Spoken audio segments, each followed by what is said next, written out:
కానీ దేవుడు సాయం చేద్దాం అనుకుంటే అమెరికా నుండి ఆఫ్రికా వచ్చిన మనిషి మళ్ళీ ఫ్లైట్ ఎక్కాల్సిన మనిషి కూడా కారులో వెళ్తాడు, దారిలో ఆగుతాడు. ఈ వీడియోని స్కిప్ చేయకుండా చివరి వరకు చూడండి. మన వీడియోలో మనం దేవుడి న్యాయం కోసం విన్నాం, ఈసారి దేవుడి సాయం కోసం విందామండి. దేవుని సాయం ఇది ఎలా ఉంటుందంటే మనుషులు ఊహించలేదు. దేవుడు సాయం చేయాలంటే మనం ఏ మూలున్నా, ఎక్కడున్నా, ఏ ప్రాంతంలో ఉన్నా దేవుడు చేయాల్సిన సాయం చేస్తాడండి. నేను చిన్నప్పుడు చదివిన ఒక కథ చెప్తాను మీ అందరికి.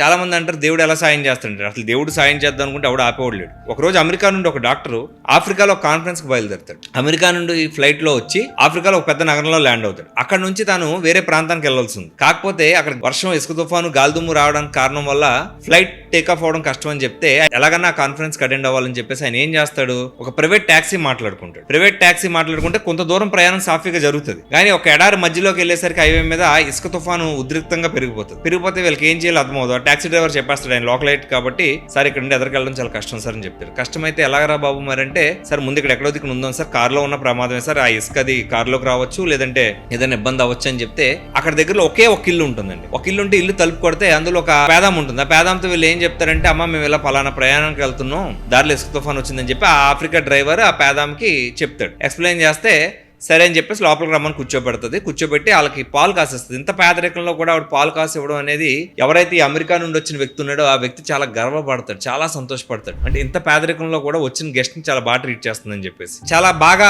ఫీల్ అవుతాడు అనమాట. బాగా చూసుకుంటుందని సంతోషపడే క్రమంలో మంచం మీద ఒక బాడీ కదలికలు లేకుండా పడుకుని ఒక అబ్బాయిని చూస్తాడు. ఆ అబ్బాయిని చూడంగానే నేనేం చేస్తాడంటే, అమ్మ ఏమైందని అడుగుతాడు. ఈ అబ్బాయికి పలానా రోగం వచ్చింది బాబు, ఈ రోగం వచ్చిన వ్యక్తిని ఇక్కడ ఎవరు ట్రీట్ చేయలేరు, ఆఫ్రికాలో చాలా దేశాల్లో చాలా హాస్పిటల్స్ మేము తిరిగాం, ఇక్కడ ఎవరు ట్రీట్ చేయలేరు, అమెరికాలో పలానా హాస్పిటల్లో పలానా డాక్టర్ ఉన్నారంట, ఆయన మాత్రమే ఈ వైద్యం చేయగలరంట, ఇంకెవ్వరూ వైద్యం చేయలేరంటే ఈ రోగానికి అని చెప్తాడు. ఆయన కళ్ళని నీళ్లు పెట్టుకుని ఏం చెప్తాడు తెలుసా, ఆ డాక్టర్ నేనేనమ్మా అని చెప్తాడు. ఆ డాక్టర్ నేనే తల్లి, ఫలానా కార్యక్రమం మీద నేను కాన్ఫరెన్స్ కోసం అని చెప్పేసి ఆఫ్రికా నగరం వచ్చాను. నువ్వు చెప్తున్న ఆ ఫలానా డాక్టర్ నేనేనమ్మా, నీ కొడుకుని తీసుకెళ్ళి నేను వైద్యం చేపిస్తానమ్మా, ఇంత ఇసుక తుఫాన్లో ఇంత చిన్న గుడిసెలో కూడా నువ్వు మాకు కూర్చోండి ఆశ్రయం ఇచ్చి పాలు కాసిచ్చో, ఆ వైద్యం నేను చేపిస్తానమ్మా అని చెప్పేసి ఆయన తీసుకెళ్ళి వాళ్ళ కొడుకుని బాగు చేసి ఆమె చెప్తాడు. ఇది కల్పిత కథే కావచ్చు, కానీ దేవుడు సాయం చేద్దాం అనుకుంటే అమెరికా నుండి ఆఫ్రికా వచ్చిన మనిషి మళ్ళీ ఫ్లైట్ ఎక్కాల్సిన మనిషి కూడా కారులో వెళ్తాడు, దారిలో ఆగుతాడు. ఇది దేవుని సాయం. మీరు నమ్మండి బలంగా.